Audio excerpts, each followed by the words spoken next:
Praise దలారండి. యేసుతో నడవండి ఉదయకాలమే కార్యక్రమానికి మిమ్మల్ని ప్రేమపూర్వకంగా స్వాగతిస్తున్నాము. కీర్తన గ్రంథం నుంచి 8వ కీర్తనను మనం ధ్యానించుకుందాము. గీతీతు రాగమును బట్టి పాడదగిన దావీదు కీర్తన.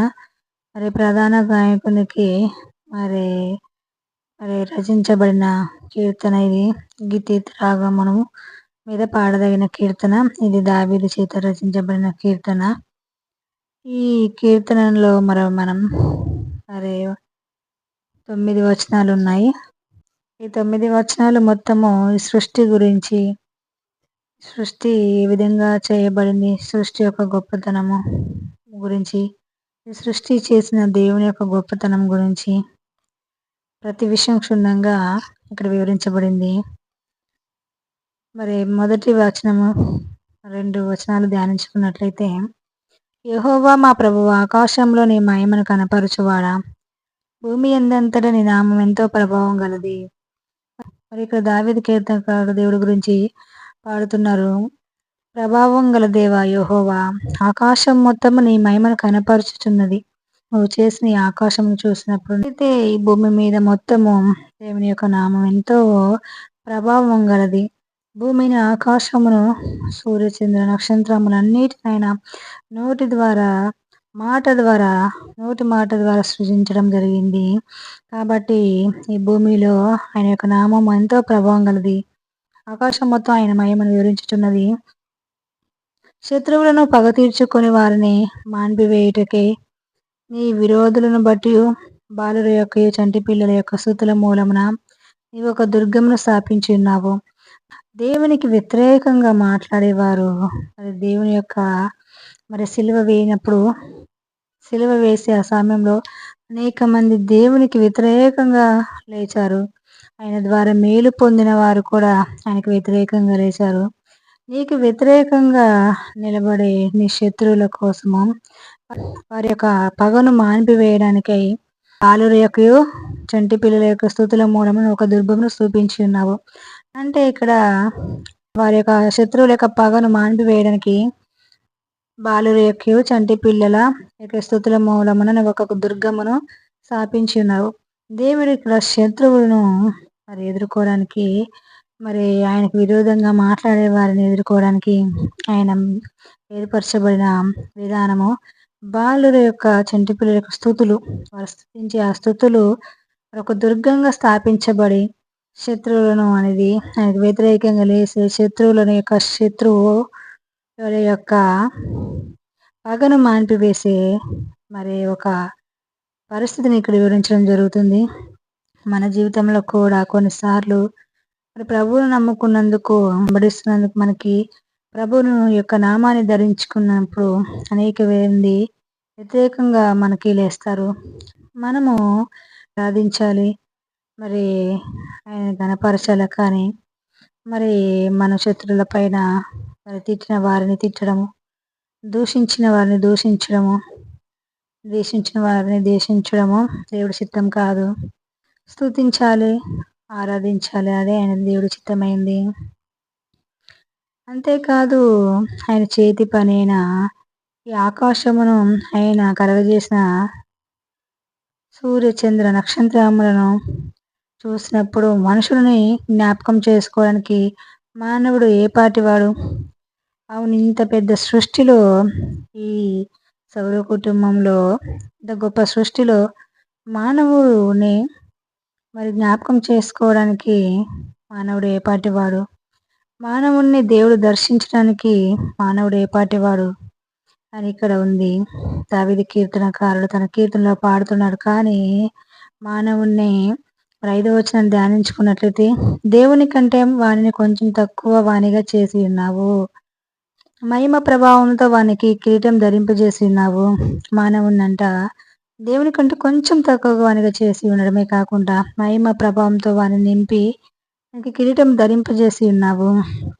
ఇక్కడ మరి మానవులకి దేవుడు ప్రత్యేకమైన మరి స్థానాన్ని ఇవ్వడం జరుగుతుంది. దేవుడి కంటే కొంచెం తక్కువ వానిగా చేశారు. మరి అది కానీ మరి సృష్టి అంతా మరి దేవుడికి లోబడుతుంది. మానవుడిని దేవుడి కంటే కొంచెం తక్కువ వరకు చేసినప్పటికీ, మరి మానవుడు మాత్రము మరి తనకిచ్చిన ఆ ప్రభావం, ఆ శక్తిని అనుభవించలేకపోతున్నాడు.